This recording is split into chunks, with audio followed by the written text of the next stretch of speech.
Ka tiro te marea ki te Matatini e tū mai ana.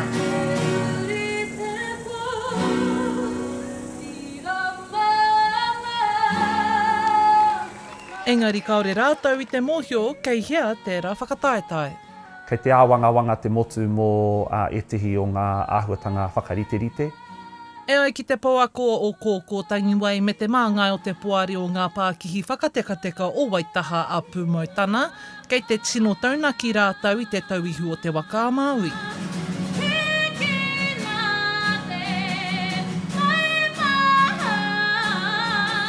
Kei reira hoki etihi mānukanuka ōku, hoi anō e whakaro ana ahau ki te pūnaha o te Matatini, te pūnaha whakataetai nei, kia tika ai te nama o ngā kapa ka whai wāhi ki roto I te whakataetai. Mo te manaki I te kaupapa, kaore he paenga I a rātou, ko rātou kei runga, a runga.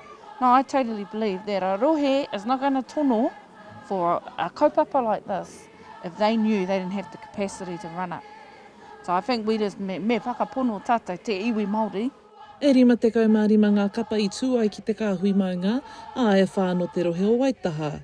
Hei tā ngā poakoa o ngā manua tāne a Hohepa Waitoa, raua ko Merita Waitoa Paki, e whakai ana raua, me haere a te Matatini ki ngā rohe iti anō hoki. There's worries about ACOM and stuff, but I'm confident that they will work it out. Ko tēnā kei te tautoko au I te āhuatanga mo te tuku I te Matatini kia horapa ki te ao. Ka pēhea nei a tātou whanaunga o iwi o wawa e rongo a kanohi, a wairua, a taringa I te ātāhuatanga o tēnei mea te haka ki te kore e tai atu ki te rohe. Aha koa ko musu te whakataetai, ka tiro whakamua rātau ki ngā whakawhanaketanga mō rātau ake kapa.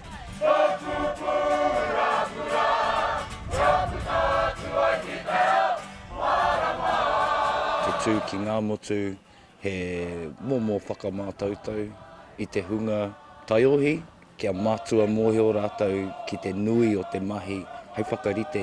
Kei te moiho te kapa, ko a tira tau, ka rua te kau, tau te pakeke o te kapa, kei te kuhu mai ngā reanga hou. Kua ki te ake mātai, alright, kei tēnei wāhi, I te motu whānui, kei tēnei wāhi mātai, me pēhea e eke ki taumata kē, he hapea ngā rautaki, me whakatahotohia, kia eke mātai ki tērā taumata I hiahia te ana. Hoi anō, koera ngā arohanga, e harai te mea he wāroa te 24 marama. Mēnā kei te whakatupu tamariki, mēnā kei te mahi, mēnā kei te aro ki te mahi hākinakina. No nāia nei, ka hoki anō rātau ki te whakamahere mō ngā whakataetai a rohe o Waitaha a te tau 2020. Hora Kairangi Nicholas, Tahu News.